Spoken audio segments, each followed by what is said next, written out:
All, my name is Uday Bhaskar. Subject fundamentals of surveying, topic chain surveying, subtopic chaining through obstacles. On the completion of this period, you would be able to describe the method of chaining free, but vision is obstructed. In the last class, we discussed what an obstacle is, types of obstacles, vision free, chaining obstructed, chaining free, vision obstructed, both vision and chaining obstructed. In first case, again there are two conditions. It is possible to chain around the obstacle pond. It is not possible to obtain chain around the obstacle river.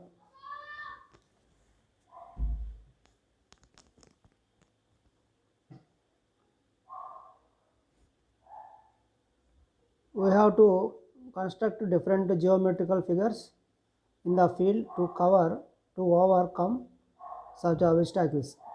Now let us have an overview of these figures. Case 1, it is possible to chain around the obstacles. Case 2, it is not possible to chain around the obstacles. It is example river. Now let us discuss the methods to overcome when vision is obstructed but chaining is free. This is the case when a high ground of or hill intervenes in this type of obstacle. The end stations are not intervisible. There are two cases. End stations may be visible from intermediate stations, rising ground or hill. Example, end stations may not be visible from intermediate stations. Example, woods. Case 1, end stations may be visible from intermediate stations.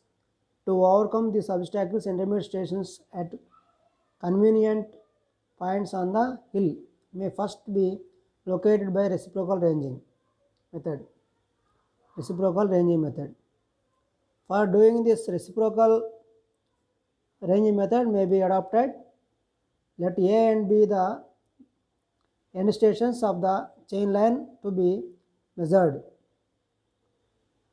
A rising ground or hill intervenes between them. Please see this figure. Two chain with ranging rods take the position M1 and N1.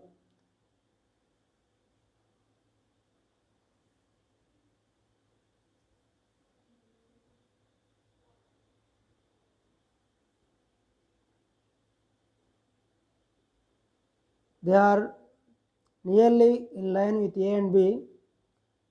The chainman at M1 can see N1 and B. The chainman at N1 can see M1 and A. First chainman at N1 directs M1 and M2 so that he comes in line with A and N1. Then the chainman at M2 directs N1 and N2 such that he comes in line with B and M1. This process is repeated by successively directing each other until they both are finally in line A and B. After locating intermediate points C and D, the distances between A and B is measured by stepping method.